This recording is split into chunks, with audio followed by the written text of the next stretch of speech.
15 वर्षीय शालू की माँ कविता की 3 महीने से तबीयत खराब चल रही थी। शालू अपनी माँ के लिए थाली में खाना लगाकर लाती है और कहती है, माँ चलो उठो, और कितना सोगी, खाना खा लो, फिर दवाई भी खानी है। माँ मैं स्कूल से आ गई। देखो, माँ के ऊपर निबंध लिखने पर मुझे मैडम ने गिफ्ट दिया। अरे माँ जागो ना, इतना कौन सोता है। माँ माँ सुनो ना, माँ उठो, आप आंखें क्यों नहीं खोल रही, कुछ बोल क्यों नहीं रही हो माँ। माँ आप हमें ऐसे छोड़कर नहीं जा सकती माँ। तभी शालू के रोने की आवाज सुनकर पड़ोसन आकर जवाब देती है कि उनकी माँ अब इस दुनिया में नहीं रही। दोनों बहनें बिलख बिलख कर बहुत रोती है और अंतिम संस्कार कर देती हैं। अनाथ बच्चियों पर तरस खाकर पड़ोसन उन्हें 2 दिन तक खाना दे देती है। जैसे ही तीसरे दिन वह उनके दर जाती है और कहती है, काकी भूख लग रही है, कुछ खाने को मिलेगा क्या।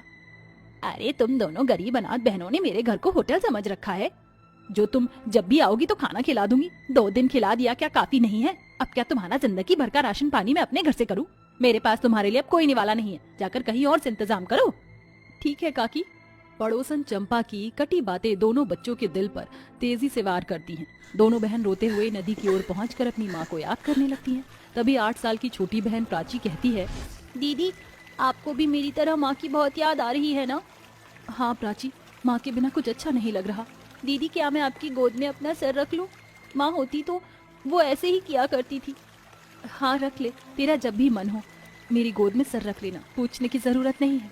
छोटी इस नदी को देख रही है, इसका बहता जल कितना शांत है, जैसे ये अपने आसपास पौधों को खुश रखता है, बिल्कुल इसी तरह हमारी माँ भी थी। हाँ दीदी, पर दीदी अब हम कैसे रहेंगे? मुझे बहुत भूख लग रही है, कुछ बना दो ना दीदी।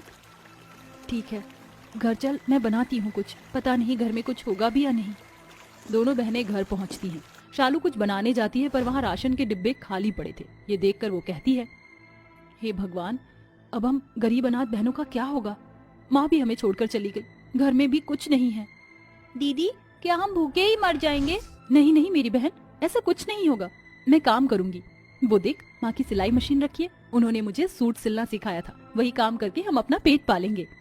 ऐसा कहकर शालू अपनी माँ की सिलाई मशीन निकालकर धूल मिट्टी हटा देती है और एक बोर्ड पर सूट सिलवाने की सूचना लिख देती है। ये देखकर आसपास के लोग शालू से सूट सिलवाने आते हैं। अरे बेटा शालू, मुझे शादी में जाना है, जरा मेरा सूट सिल दे। जी काकी, मैं आपका सूट अभी सिल देती हूँ, आप 2 दिन के बाद आ जाना। ऐसा कहकर शालू उसका सूट सिलने लगती है, वहीं छोटी बहन अपनी किताबें पढ़ने लगती है। ऐसे ही 2-3 दिन में उसके पास काफी सारे लोग सूट सिलवाने आते हैं, जिसकी बदौलत वो थोड़ा बहुत राशन लाकर अपना गुजर बसर करते हैं। वक्त बीतता है, दोनों बहनें सयानी हो जाती हैं। जहाँ दोनों एक ही कॉलेज में पढ़ा करती थी, शालू सूट सिलकर ही सारा खर्च उठाया करती थी। तभी प्राची अपनी बहन के पास आकर कहती है, दीदी मेरे कॉलेज में फैंसी ड्रेस कंपटीशन है, आप मेरे लिए इतना अच्छा सूट बनाओ कि उस फैंसी ड्रेस कंपटीशन में मैं जीत जाऊं। पता है, फर्स्ट प्राइज वाले को विनर में 5,000 रुपए मिलेंगे। पर प्राची तू उन पैसों का करेगी क्या? दीदी वो सोचा नहीं, छोटी चिंता मत कर, ऐसा सूट बनाऊंगी कि उस कंपटीशन में तू ही फर्स्ट आएगी। शालू ये कहकर अपनी बहन के लिए बाजार से एक सुंदर सा कपड़ा लाकर उसमें नग मोती जड़ देती है, जिसके बाद वो एक सुंदर सा सूट तैयार करती है। ये पहनकर प्राची कहती है, अरे वाह दीदी, आपने तो इतना अच्छा सूट बनाया है कि सच में आज तो मैं ही फर्स्ट आने वाली हूँ। शुक्रिया दीदी, आप बहुत अच्छी हैं, आपने मेरा बचपन से कितना ख्याल रखा है। पर दीदी इसका कपड़ा और आपने जो इसमें सामान यूज किया वो तो काफी महंगा आता है, आप सस्ता सा बना देते।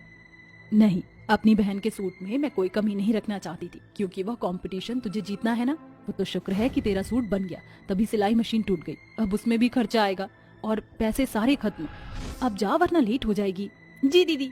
ऐसा कहकर प्राची अपने कॉलेज पहुंच जाती है, जहां बाकी लड़कियां मेकअप कर रही थी तो प्राची भी करने लगती हैं। ये देखकर पास की 2 लड़कियां कहती हैं, बाप रे बाप, इसका सूट तो बेहद अच्छा है, कहीं ये हमसे जीत ना जाए।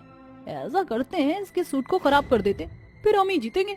ऐसा कहकर वो दोनों लड़कियां कैंची लाकर उसका मेकअप करते वक्त चुपके से सूट को जगह जगह से काट कर चली जाती हैं। जैसे ही प्राची का नाम स्टेज पर अनाउंस होता है तो उसकी फ्रेंड माही उसके फटे सूट के बारे में बताती है। ये जानकर प्राची बहुत रोने लगती है। हे भगवान, दीदी ने इतने पैसे खर्च करके मेरे लिए महंगा सूट बनाया था और अब वह मैं पहन भी नहीं पाऊंगी और इस कंपटीशन में जीत भी नहीं पाऊंगी, अब क्या होगा? तभी शालू वहाँ पहुँचती है। प्राची अपने सूट का सारा हाल बताती है, जिसे सुनकर वो कहती है, तू फिक्र मत कर, मैं कुछ करती हूँ, तेरे कंपटीशन में आधे घंटे का ब्रेक हो गया है। ऐसा कहकर शालू उसका फटा हुआ सूट लेकर चली जाती है। कुछ समझ नहीं आता तो उसी नदी के पास रोने लगती है। हे प्यारी नदी, अब बताओ मैं क्या करूँ, मेरी बहन इतना उत्सुक थी इस कंपटीशन के लिए, लेकिन ना जाने ये सूट किसी ने काट दिया। हम बहुत गरीब हैं, अब क्या होगा। तभी उसके सामने एक सुंदर सा फूलों का पुल का रास्ता बनता है जो नदी के बीच जाकर एक पेड़ पर रुकता है। उस पेड़ पर कई तरह के सुंदर सूट थे और वह पेड़ कहता है, शालू, इस ओर आओ। अब तुम्हें रोने की कोई जरूरत नहीं है। देखो, तुम्हारा समाधान मैंने कर दिया है। इस जादुई नदी पेड़ से तुम जो चाहो 2 सूट ले लो। तुम्हारे बहुत काम आएंगे और कभी भी फटेंगे नहीं। डरो मत, मैं जादुई नदी पेड़ हूँ। क्या सच में? इससे हमारी सारी परेशानी खत्म हो जाएगी? हाँ बिल्कुल। एक सूट तुम्हें बहुत गहने देगा तो दूसरा सूट तुम्हें पैसे ही पैसे देगा। इस सूट को तुम्हारी बहन पहनकर कंपटीशन भी जीत जाएगी। शुक्रिया जादुई नदी पेड़। ये कहकर शालू उस जादुई नदी पेड़ से 2 सूट ले आती है और अपनी बहन के पास जाकर उससे कहती है, बहन तुझे इन दोनों सूट में से जो अच्छा लग रहा है वो पहन ले। जल्दी से जाओ और ये कंपटीशन जीत कर आ। वाह दीदी, ये दोनों सूट तो पहले वाले से भी ज्यादा खूबसूरत है। मैं ये लाल वाला सूट ले रही हूँ। ये सूट पहनकर जैसे ही प्राची स्टेज पर जाती है तो सब लोग आंखें गड़ाकर टुकुर टुकुर उसके चमकते सूट को ही देखने लगते हैं, जिसके सामने बाकी लड़कियां फीकी लगती हैं। और इसी के साथ प्राची उस फैंसी ड्रेस कंपटीशन को जीत जाती है, जहां उसे 5,000 रुपए विनर ट्रॉफी के साथ दिए जाते हैं। घर आकर प्राची अपनी बहन के गले लगकर कहती है, दीदी आपकी वजह से मैं ये कॉम्पिटिशन जीत पाई, इसलिए अब इन पैसों से मैं आपको नई सिलाई मशीन ला कर दूंगी। पर दीदी, आपके पास ये दो इतने अच्छे सूट कहाँ से आए? ये मुझे जादुई नदी पेड़ से मिले हैं। दोनों जादुई सूट हैं। आजा इन्हें आजमाते हैं। तभी प्राची ने पहने हुए सूट से कहा, हे जादुई सूट, अगर तुम सच में जादुई हो तो हमें घर के राशन के लिए पैसे दो। तभी उस जादुई सूट में से तेज रोशनी के साथ ढेर सारे पैसों की गड्डी निकलकर जमा हो जाती है। ये देखकर दोनों गरीब बहनें हक्की बक्की रह जाती हैं। अरे दीदी, ये तो कमाल ही हो गया। ठीक है, इस दूसरे सूट से भी देखते हैं क्या निकलता है। हे जादुई सूट, अपना करिश्मा दिखाओ। शालू के कहते ही वो सूट में चमचमाते तेज रोशनी में ढेर सारे सुंदर सुंदर गहने निकलते हैं। ये देखकर दोनों बहनें उस गहने को पहनकर कहती हैं, अरे वाह, सच में ये जादुई है। ये तो हमें अलग से गहने लेने की जरूरत नहीं पड़ेगी। तेरी शादी में यही काम आ जाएंगे, और आपकी भी दीदी। दोनों बहनें उन जादुई सूट के दिए पैसों से अपने घर का सारा अनाज भर लेते हैं, साथ ही कच्चे मकान को एक बड़े घर में तब्दील कर देती हैं।